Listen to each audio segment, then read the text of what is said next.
যখন একটি ছেলে কোনো মেয়ের দিকে অ্যাপ্রোচ করে, হোক সেটা তার কলেজ ভার্সিটিতে বা অফিসে, তখন এই ভুলটি বেশিরভাগ ছেলেরাই করে থাকে।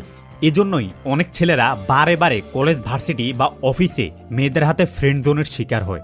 যখন আপনি আপনার পছন্দের কোনো মেয়ের দিকে অ্যাপ্রোচ করবেন, তখন যাতে এমনটা মনে না হয় আপনি তার সাথে বন্ধুত্ব করতে যাচ্ছেন অথবা তার সাথে এমনি এমনি পরিচিত হতে যাচ্ছেন, বরং আপনি তার দিকে এমনভাবে অ্যাপ্রোচ করুন যাতে আপনার উদ্দেশ্যটা ফুটে ওঠে এবং সে যাতে বুঝতে পারে আপনি তার প্রতি অ্যাট্রাক্টেড, আপনি তাকে পছন্দ করেন।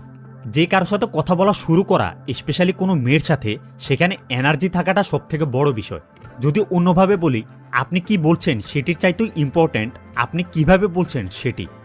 মনে করুন আপনার কোনো বন্ধু আপনাকে হেসে হেসে একটা বাজে শব্দ বলে, তাহলে আপনি বিষয়টিকে নর্মালভাবেই নিয়ে নেবেন। কিন্তু আপনার সেই বন্ধুটাই যদি একই শব্দটি আপনাকে মুখ গোমড়া করে রাগান্বিত চেহারায় বলে, তখন দেখা যাবে আপনি বিষয়টিকে অন্যভাবে নিয়ে নেবেন। তার মানে আপনি কি বলছেন সেটির চাইতেও বেশি ম্যাটার করে আপনি কিভাবে বলছেন সেটি। আপনি যখন কোনো মেয়ের সাথে কথা বলতে যাবেন, তখন যাতে কথার মধ্যে এনার্জি তৈরি হয় এবং পজিটিভ ভাব আসে। মেয়েটির সাথে কথা বলার সময় যাই বলেন না কেন, কথাগুলো এমনভাবে বলবেন যাতে সেই কথাগুলোর পেছনে আপনার উদ্দেশ্য কি সেটি ফুটে ওঠে। এতে মেয়েটি বুঝবে যে আপনি তার ফ্রেন্ড হতে আসেননি অথবা তার সাথে শুধু হাই হ্যালো করতে আসেননি, আপনি বিষয়টিকে সামনে এগিয়ে নেওয়ার চিন্তা করছেন।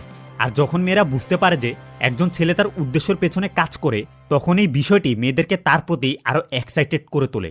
কারণ নিজের উদ্দেশ্যের পেছনে কাজ করা এটি একটি মাস্কুলিন এনার্জি। মানুষ হিসেবে আমরা যা কিছুই করি, এই সব কিছুই আমাদের প্রাথমিক ইনস্টিংক্টের দ্বারা পরিচালিত হয়। আপনি যদি কোনো মেয়ের সাথে কথা বলার সময় বোরিং বা ফ্রেন্ডলিভাবে কথা বলেন, তখন দেখা যাবে মেয়েটি আপনার সাথে খুব একটা কথা বলতে চাচ্ছে না।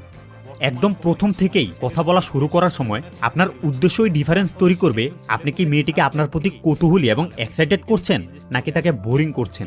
কথা বলা শুরু করার সময় আপনারা উভয়ই জানেন আপনারা শুধু ফ্রেন্ড হওয়ার জন্য কথা বলছেন না, সেজন্য আপনার কথা বলার পেছনের উদ্দেশ্য শো করা উচিত। এই কাজটি করতে গিয়ে আপনাকে একটি বিষয় অ্যাভয়েড করতে হবে, তা হলো মেয়েটির দিকে অ্যাপ্রোচ করার সময় আপনাকে যাতে ভয়ঙ্কর মনে না হয় আপনার কথাবার্তা বা চাল চলনের মধ্যে। আপনার উদ্দেশ্য শো করার সবথেকে বেটার রাস্তা হলো প্লেফুল থাকা এবং তার সাথে কিছুটা টিজিং ভাইবস রাখা।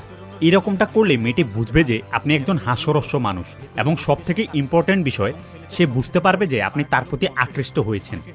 বর্তমানে আধুনিক সমাজ আমাদেরকে ছোটবেলা থেকেই শিখিয়েছে যে আমরা যাতে আমাদের ভেতরকার ট্রু ফিলিংসটাকে চাপা দিয়ে রাখি এবং বাকি সবার মতো চলাফেরা করি। আপনি আপনার উদ্দেশ্য শো করার ব্যাপারে যত সচেতন হবেন, ততই আপনার জন্য কার সাথে কথা বলাটা সহজ হয়ে আসবে। কোনো মেয়ের সাথে কথা বলার সময় আপনার উদ্দেশ্যটা কি সেটি শো করা খুবই সহজ। আপনি কথা বলার সময় স্লোভাবে কথা বলবেন, তার চোখে তাকিয়ে কথা বলবেন এবং নিজের মধ্যে একটা প্লেফুল ভাইবস রাখবেন। এখানে মূল বিষয়টি হচ্ছে আপনার ভেতরে কি চলছে সেটি তার সামনে শো করা। পরিশেষে একটি বিষয় মাথায় রাখবেন, তার সাথে এমনভাবে কথা বলবেন না যাতে তার কাছে এমনটা মনে হয় আপনি এমনিতেই পরিচিত হতে এসেছেন বা আপনি তার বন্ধু হতে চান। আপনি তার সাথে এমনভাবে কথা বলুন যাতে সে এর বাইরেও অন্য কিছু ভাবে। মানে আপনি কথার মাধ্যমে আপনার উদ্দেশ্যটাকে শো করুন যে আপনি তাকে পছন্দ করেন। ওকে, ইউ গাইজ আর অসাম।